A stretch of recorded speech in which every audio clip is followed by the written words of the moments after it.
Jambo la kwanza ni ratiba ya safari ya timu yetu kutoka hapa Dar es Salaam kuelekea Zanzibar kwa ajili ya mchezo wetu wa kwanza wa hatua ya makundi dhidi ya FAR Rabat, ambao kimsingi mchezo huu umepangwa kufanyika siku ya Jumamosi na umepangwa kufanyika Jumamosi majira ya saa 10 kamili jioni, na uwanja ni New Aman Complex.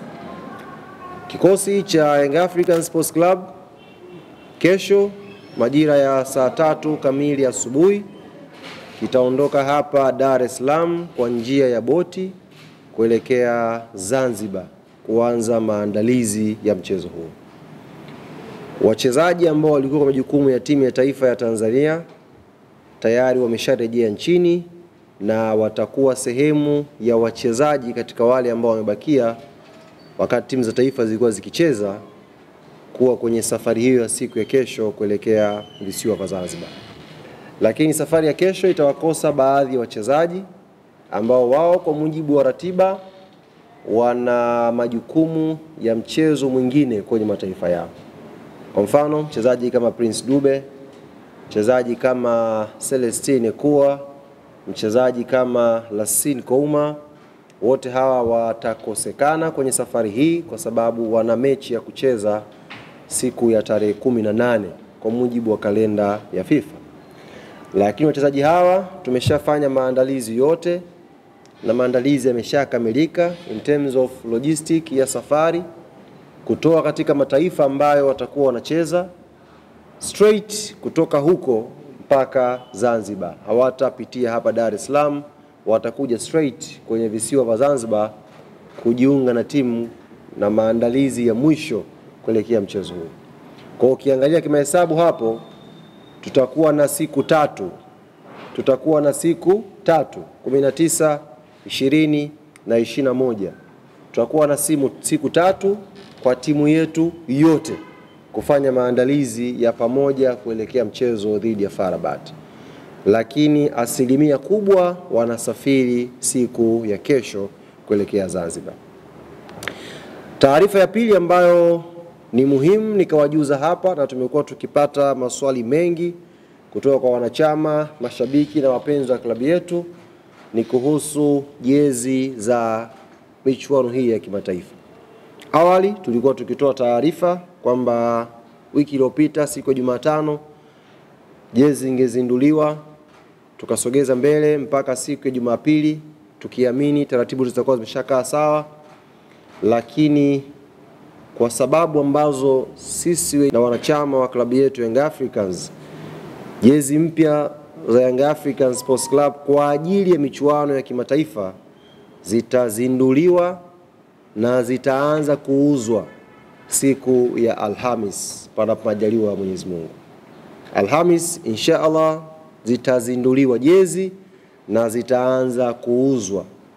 Hapa nipende kuwakumbusha wanachama na mashabiki wetu wa Yanga, jezi za kimataifa ni special edition. Ni jezi maalum za michuano hii ya CAF Champions League. Kwa hiyo hata volume yake kwa maana ya wingi haitakuwa nyingi sana. Kwa hiyo ziko limited na zitauzwa kwenye maeneo ambayo tutakuja kuwatangazia.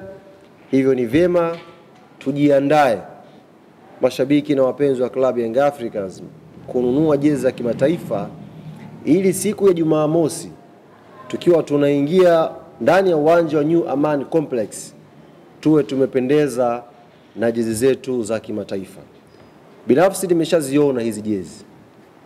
Nimeziona kwa sababu nimeshiriki kwenye zoezi zima la namna gani utambulisho wa jezi unavyokwenda kufanyika. Jambo moja ambalo nawahakikishia nikiwa nina confidence ya juu kabisa, jezi za kimataifa za Young African Sports Club ni jezi za viwango vya juu sana. Ni jezi za viwango vya juu sana. Kuanzia design yake, cutting yake, ubora wa kitambaa, ni jezi za viwango vya juu sana.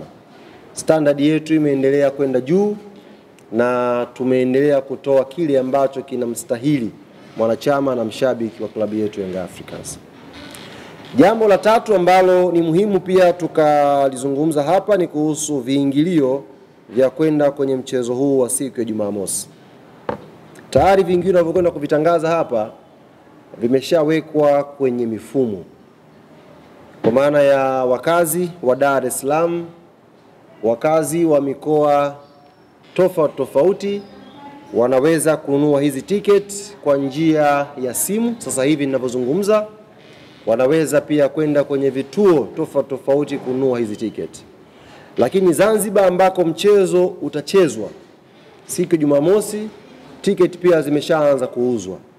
Tunafahamu moja ya changamoto kubwa ambayo inawakabili mashabiki wetu Young Africans pale Zanzibar ni kadi hizi za N-card. Pengine mtu yuko nazo, na kwa sababu mfumo ni tofauti wa kimashindano kule, hujaitumia muda mrefu kadi yako. Jambo la kwanza, kadi uliyokuwa nayo N-card kama uko Zanzibar, hiyo kadi haija expire. Wenda ipo ndani, hujaitumia muda mrefu, hiyo kadi haija expire. Hiyo kadi bado inafanya kazi. Lakini kama huna hiyo kadi, tumeshawasiliana wenzetu N-card na wamejidhatiti vizuri. Kuanzia siku ya kesho, kwa kituo cha kwanza kikubwa ni uwanja wa New Aman Complex, kadi zitakuwa zinauzwa pale na tiketi zitakuwa zinauzwa pale. Ni vyema ukawahi mapema kununua tiketi yako ili uwe sehemu ya historia hii kubwa ya mchezo wa hatua ya makundi CAF Champions League ndani ya uwanja wa New Aman Complex. Viingilio ni kama ifuatavyo. Jukwaa la VIP kwa ambao mmeshakwenda pale New Aman Complex, jukwaa la VIP ni shilingi 30,000. Alafu kuna wings ambazo ziko pembeni ya VIP, wings ya kulia na wings ya kushoto. Majukwaa haya mawili bei yake ni shilingi 20,000. Alafu kule ambako unatazamana na VIP, kule ambako maarufu ni jukwaa la Urusi, kule ni shilingi 10,000. Jukwaa la Urusi ni shilingi 10,000. Alafu yako majukwaa mawili, jukwaa la Orbit na jukwaa la Saa. Majukwaa ambayo yako nyuma ya magoli, upande wa kulia huku na kushoto. Yote majukwaa haya mawili bei yake ni shilingi 5,000. Kwa hiyo kwa Kiswahili cha haraka, jukwaa la Orbit na Saa ni shilingi 5,000, jukwaa la Urusi ni shilingi 10,000, wings kulia na kushoto ni shilingi 20,000 na VIP ni shilingi 30,000. Nyote mnafahamu capacity ya uwanja wa New Aman Complex. Hivyo tunatakiwa tuweke juhudi za kununua tiketi mapema ili tuwe sehemu ya historia hii kubwa ya uwanja wa New Aman Complex kuishuhudia mchezo wa Young Africans dhidi ya FAR Rabat. Unajua New Aman Complex umeshapokea michezo mingi. Ila mchezo wenye hadhi kubwa kwa ngazi ya vilabu, ni mchezo wa Yanga dhidi ya FAR Rabat pale New Aman Complex. Mtu mmoja anaweza kuibua hoja, pashapigwa fainali pale. Fainali ipi? Kombe la shirikisho. Huwezi kulifanyia comparison fainali ya kombe la shirikisho na mechi ambayo CAF wametuma watendaji zaidi ya 60 pale Zanzibar. Mechi ambayo sasa hivi inazungumzwa zaidi barani Afrika. Mimi naongea na waandishi huko Misri, ni kama wanatuma kazi hivi, wapigeni hao. Kawaambia sio hawa tu, hawa watakufa na nyie mkija mtakufa vile vile, hamna kumtuma mwenzia. Mechi ya Yanga na FAR Rabat ina mvuto wake barani Afrika.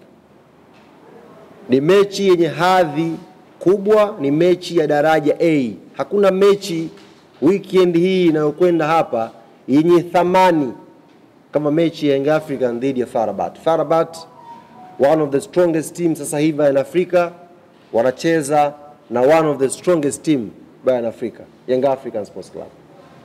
Kwa hiyo usifananishe mechi hii na mechi nyingine yoyote uliwahi kuishuhudia New Amaan Complex. Hii ni zaidi ya mechi. Mataifa mbalimbali yanakuja pale New Amaan Complex kuishuhudia mechi hii. Hayuko mtu anatamani kusimuliwa namna gani Pacome Zouzoua atadili na hao Waarabu. Hayuko mtu anatamani kusimuliwa namna gani Dudu Washa itakuja kudili na hao Waarabu akiwa yuko nyumbani. Kila mtu anatamani kuwa New Amaan Complex. Na wajua mashabiki wa Yanga ambao wameniambia wao hawatasubiri tarehe 22, yani Jumamosi ndo waje na boti. Wanataka kuja kuanza kuspendi maisha ya Zanzibar kuanzia siku ya Ijumaa. Yani chap kwa haraka Ijumaa wanataka wameshafika Zanzibar, wanalala pale, wanaamkia siku ya mechi. Ni kwa kiasi gani mechi hii imekuwa na mvuto wa aina yake. Kwa ambaye uko Zanzibar, changamkia mapema kununua tiketi. Usisubiri watu wanaotoka, kwa sababu tiketi wanaweza kununua wakiwa huku na kadi yake. Huku bara mtu anaweza kununua tiketi, alafu Ijumaa akadumbukia kwenye boti akaja Zanzibar kwa ajili ya mchezo. Kwa hiyo ukiwa Zanzibar, either uko Unguja pale, maeneo ya pale, au uko Pemba, wahi kununua tiketi. Wahi kununua tiketi uje uishuhudie burudani hii. Sasa tayari